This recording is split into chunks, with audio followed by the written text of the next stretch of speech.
아까 그 보여드렸던 그 빙판 위에서 그 장면 이후에 다시 한번 유진초이를 만나고 이 말을 합니다. 영상으로 같이 보시죠. 이것도. 귀하에겐 상처가 됐을 것이오. 미안했어. 나는 투사로 살고자 했어. 할아버님을 속이고 큰어머님을 걱정시키고 식솔들에게 마음의 빚을 지면서도 나는 오른쪽으로 걷고 있으니 괜찮다 스스로를 다독였어. 근데 귀하의 그 긴 이야기 끝에 내 품었던 세상이 다 무너졌어. 귀하를 만나면서 나는 단 한 번도 귀하의 신분을 염두에 두지 않았어. 돌이켜보니 막연히 난 귀하도 양반일 거라 생각했던 거요. 난 내가 다른 양반들과 조금은 다를 줄 알았어. 그런데 아니었어. 내가 품었던 대인은 오순이었고 난 여직 가마 안에서 한 걸음도 나아가지 못한 호감에 겨운 양반 계집일 뿐이었어. 그러니까 정말 용기를 내서 한 말이었죠. 근데 어쨌든 나중에 변하긴 하지만 이 장면까지는 고혜신 스스로도 좀 그 가마를 벗어나지 못한 존재로서, 그러니까 새로운 시대에 대해서는 전혀 생각하지 못한 존재로서. 근데 그래서 유진초이가 던졌던 귀하의 조선에 누가 사는 거요? 라는 그 질문은 중요한 이제 전환점이 되죠. 나중에는 이렇게 말을 함으로써 다독거립니다. 그러니까 당신 좋은 사람이다. 행령 어르신도 살고 하만댁도 살고 있고 추노권 신분권 모두가 당신이 품어준다. 그러니 투사로 사시오. 란 말은 변화된 조선에 대한 이제 생각도 할 수 가져봐라 라는 생각으로 전환이 되는 것 같습니다. 이제 나중에 그러면 미스터 선샤인이 어떻게 전개가 되느냐, 엄밀히 말하면 그 국민국가에 대한 이상을 더 보여주진 않습니다. 그냥 계속 의병투쟁과 나라를 지키는 것에만 집중을 해요. 완전히 전환이 되었다라는 측면 보긴 어렵다라는 얘기를 해보고 싶고요. 그래서 이제 첫 번째 제가 이제 던지고 싶었던 주제는 국민국가라는 개념을 우리가 머릿속에 넣어보고 한번 미스터 선샤인을 보면은 이렇게 볼 수도 있구나라고 생각해 볼 수 있는데요. 근데 이거는 생각을 해봐야 돼요. 그래서 국민국가가 형성이 되고 한 나라의 국민들이 이 국가의 구성원으로서의 강력한 정체성을 가지는 것이 옳은 것이냐 좋은 것이냐, 그것이 꼭 좋다고 볼 수만 없어요. 왜 볼 수만 없느냐, 그 국민국가 발전이 과잉이 되는 경우도 있어요. 어떤 경우냐, 이런 경우죠. 그걸 전체주의라고 합니다. 어느 정도냐면은 나라는 존재의 그 실존보다도 이 국가의 구성원이라는 사회적 존재로서의 위치가 더 중요시 되는 거죠. 그러니까 나라는 개인은 국가를 위해서 기꺼이 희생해도 마땅한, 그러니까 나 개인의 존재보다도 국가의 존재가 상위에 올라가는, 그러니까 얘네가 그렇잖아요. 그러니까 미스터 선샤인에서도 그 국민국가 발전의 과잉의 모습이 나오죠. 천황폐하, 나 이게 여기서는 안 나왔는데 그 앞부분 말 천황폐하 만세 그쵸. 덴노, 천황을 이제 일본어로 덴노라고 하죠. 천황을 중심으로 이들이 쫙 일렬로 들어서 있고 온갖 비인간적이고 끔찍한 행위도 국가의 그 이름 앞에서 정당화되고 용인이 되는, 이게 나치도 마찬가지, 나치쯤은 더 심했죠. 이렇게 봤을 때 우리가 국민국가가 옳다는 게 아니에요. 근데 역사적인 그 발전 단계 속에서는 하나의 거쳐야 가야 할 과정이긴 했으나 그것이 이 방향으로 빠져서는 안 된다. 그러니까 그럼 국가와 국민의 관계를 우리가 어떻게 설정을 할 수 있느냐라는 질문을 한번 던져볼 필요는 있을 것 같아요. 저는 첫 번째 국가 그 자체를, 그러니까 국가와 그 국가를 사랑하는 것이 그냥 보편적인 윤리 강령과 동급으로 취급받아서는 안 된다라는 거죠. 오히려 더 현실적으로 생각해 볼 필요가 있다. 그러니까 이제는 21세기 현대사회에서 우리에게 요구되는 덕목은 국민으로서의 정체성 자각보다는 한 명의 시민으로서의 그 정체성 자각이 더 먼저가 아닐까라는 생각이 좀 들어요. 시민이란 존재는 뭐냐? 국민이라는 존재는 나의 선택의 여지에 상관없이 나에게 부여된, 한마디로 호명된 이름이라면, 시민이라는 것은 나 스스로 주체적으로 쟁취해 나가는 이름인 측면이 있죠. 그래서 먼저 주인을 받는, 나중에 좀 이 얘기에 대해서 깊게 얘기를 해볼 예정인데, 그래서 우리가 민족 국가라는 만들어진 가치, 누군가에 의해서 만들어져서 우리에게 부여된 가치보다는 당장 내 눈앞에 있는 현실적인 공동체를 한번 바라보자. 이게 무슨 말이냐면은 저는 이것도 한번 질문을 던져보고 싶어요. 좀 1화죠, 1화. 지금이라도 도망갑시다. 이러다 우리 다 죽어. 이놈아! 우리가 도망가면 여긴 누가 지키냐 이놈아! 이게 저도 또 하나의 명장면인데, 이 아저씨가 지금 여기를 지키겠다고 말했을 때 이 아저씨 머릿속엔 국가가 있었을까요? 왕이 있었을까요? 없었다고. 그럼 뭘 지키기 위해서 여기 있었느냐? 그냥 당장 내 눈앞에 있는 나와 함께 사는 이 사람들, 그러니까 국가도 아니고 왕도 아니에요. 내 눈앞에 나와 함께 살고 있는 현실 공동체에 대한 수호의 의지. 우리가 6.25 전쟁 참전 용사들에 대해서 국가적인 차원에서 엄청난 의식을 거행하지만 한번 이렇게 생각해 봐야 되는 게 그 6.25 전쟁에 사망하신 수많은 참전 용사들이 자유민주주의 대한민국을 지키기 위한 정체성을 가지고 싸웠을까요? 아니거든요. 당장 내 등 뒤에 있는 가족들을 지키기 위해서 싸웠다. 그래서 우리가 한 번쯤은 이제는 우리가 국가라는 가치에 맹목적으로 순종하기보다는 당장 우리 눈앞에 놓인 현실 공동체에 먼저 집중을 하고, 그러니까 국가란 것은 그 현실 공동체들 사이에 계약을 통해서 만들어진 것이 국가잖아요. 그거를 이제 철학적으로는 사회 계약론이라고 하는데, 그러니까 국가를 상위 개념으로 두지 말면 어떨까라는 질문 한번 던져보는 거죠.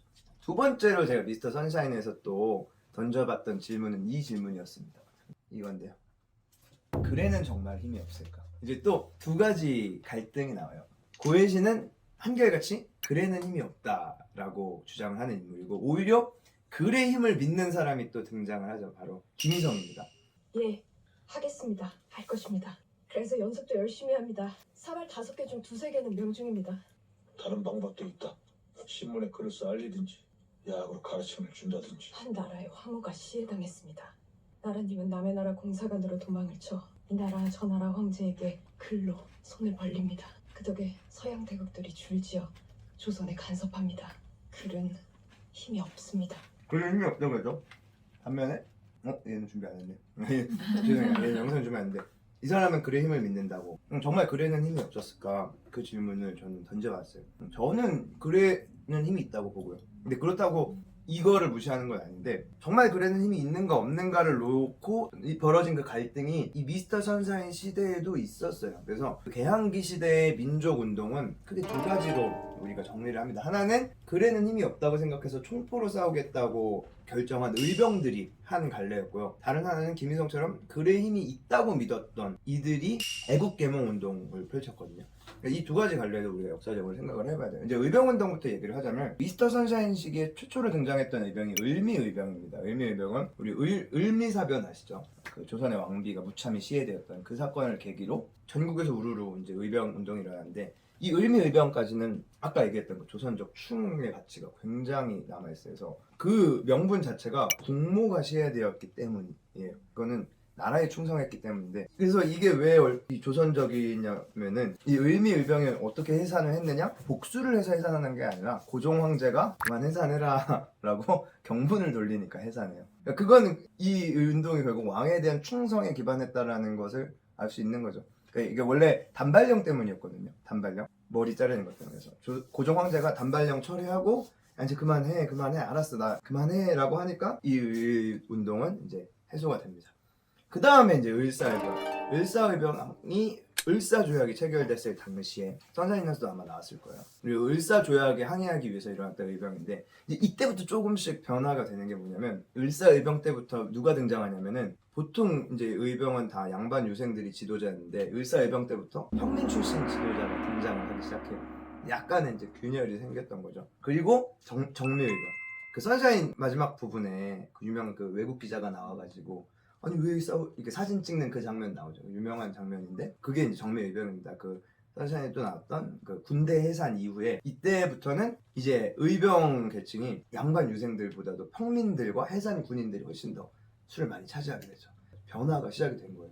그리고 이때의 의병 운동은 상당히 조직적이게 변화돼요. 왜 변화되는지 아시겠죠? 해산 군인들이 참여했기 때문에 옛날에 그 싸울 줄도 모르던 유생들이 이끄는 군대와는 차원이 다른 군대로서 변화가 될 수 있었던 거죠. 그리고 나서 결국 이 의병운동은 나중에 어떻게 변화되느냐? 독립운동으로 변화가 됩니다. 여기서 조금 얘기를 하자면 1910년대까지는 여전히 왕에 대한 충성의 가치가 남아있었어요. 그 의병운동에. 그래서 일제에게 강탈을 당하고 나서 뭐 독립의군부와 같은 단체는 고종 황제와 순종 황제를 지키기 위해서 일어난 의병들도 있었어요. 근데 나중에 고종 황제가 돌아가시고 국권이 완전히 침탈되고 나서는 의병이라는 이름 자체가 사라지고 그들이 다 어떻게 전환되느냐? 독립군으로 전환이 되죠. 그리고 이 독립군을 통솔하는 대한민국 임시정부는 민주공화국으로서의 대한민국을 추구하게 됩니다. 완전히 이제 유교적 가치는 탈락을 하게 된 거죠. 반면에 이제 이렇게 싸우려고 했던 자들, 고해신과 같은 사람들이 있었던 반면 글의 힘으로 싸우려고 했던 자들도 여전히 있었습니다. 첫 번째는 애국계몽 단체인데요. 애국계몽 단체는 무엇이냐면은 정말 글의 힘을 믿었던 자들이에요. 대표적인 단체가 신민회가 있습니다.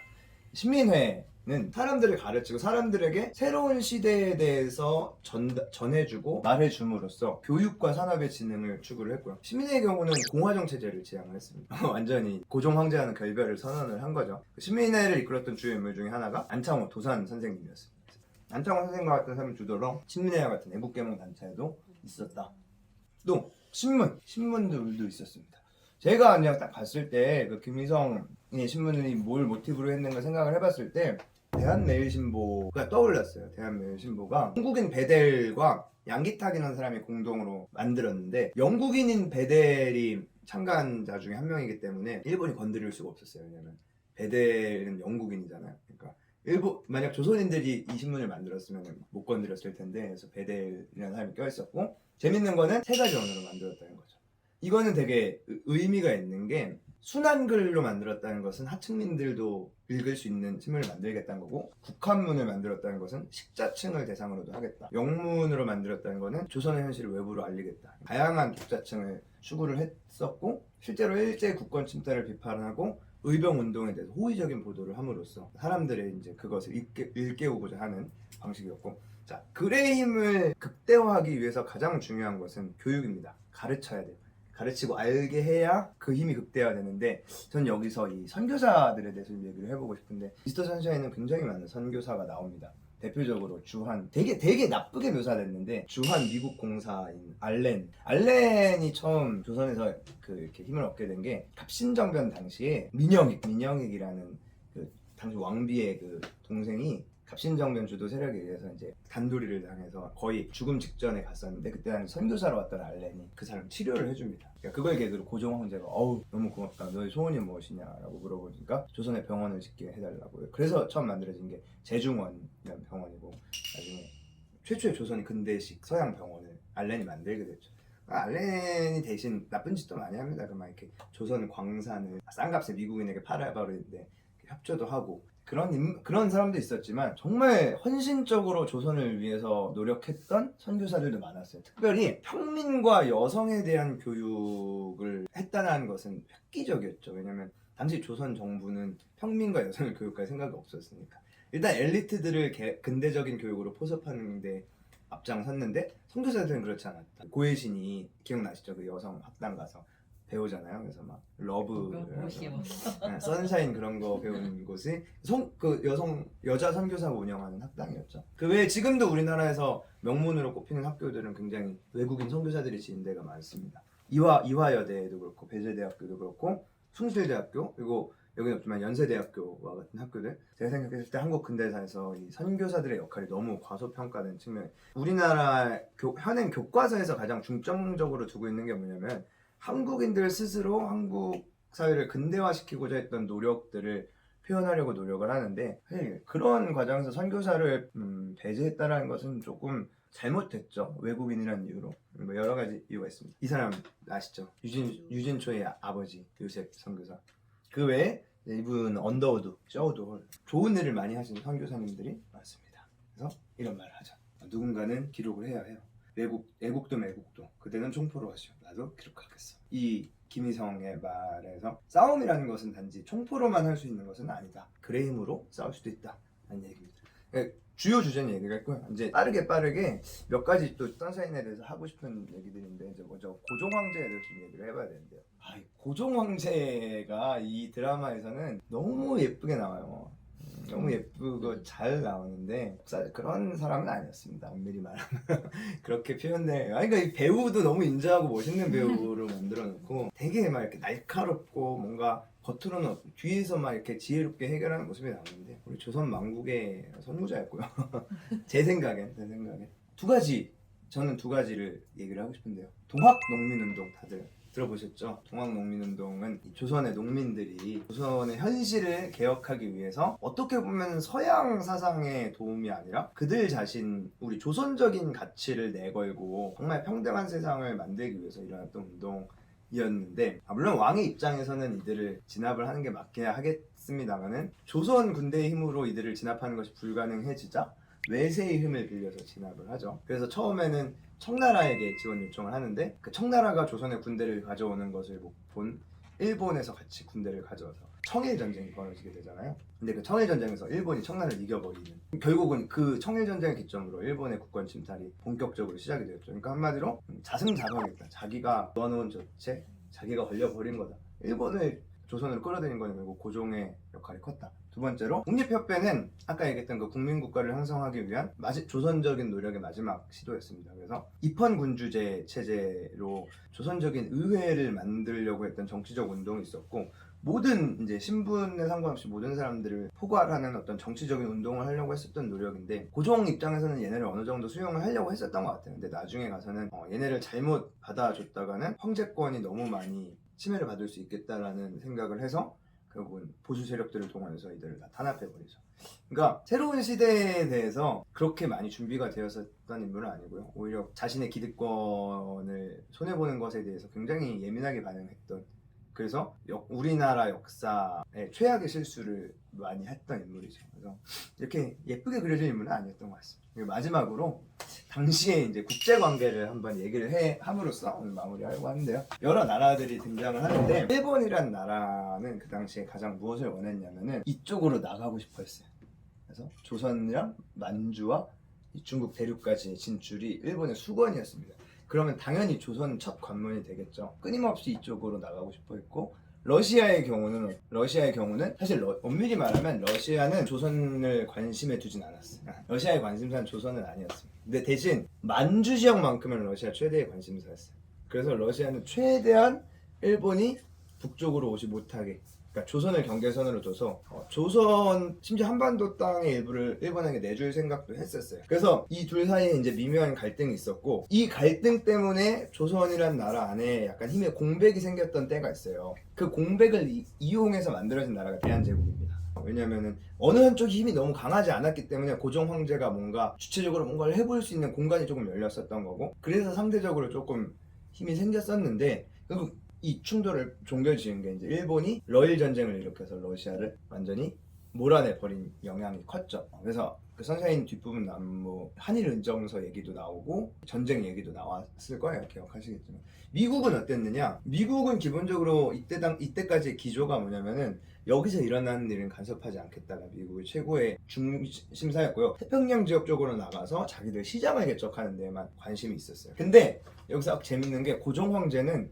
미국에 대해서 굉장히 호의적으로 생각했던 측면이 있어요. 그래서 미국의 도움을 되게 많이 받고 싶어 했어요. 그래서 요셉 선교사가 죽은 이유가 고종 황제가 미국한테 차관을 빌리려고 이제 요셉을 보내려다가 죽은 거잖아요. 그러니까 그만큼 고종 황제는 미국의 도움을 굉장히 바랐는데, 엄밀히 말하면 미국은 여기에 관심이 없었죠. 나중에 그 가스라테프트 밀약이라고 해서 미국이 일본이랑 밀약을 맺은 게 있죠. 우리가 필리핀 갖고 너네가 조선 갖는 걸로 서로 간섭하지 않기로. 그러니까 그 말은 미국은 조선에게 큰 관심이 없었다는 거죠. 그런 측면이 있고요. 그래서 제가 준비한 내용은 여기서 마무리됐습니다. 1시간 걸렸네요. 끝입니다.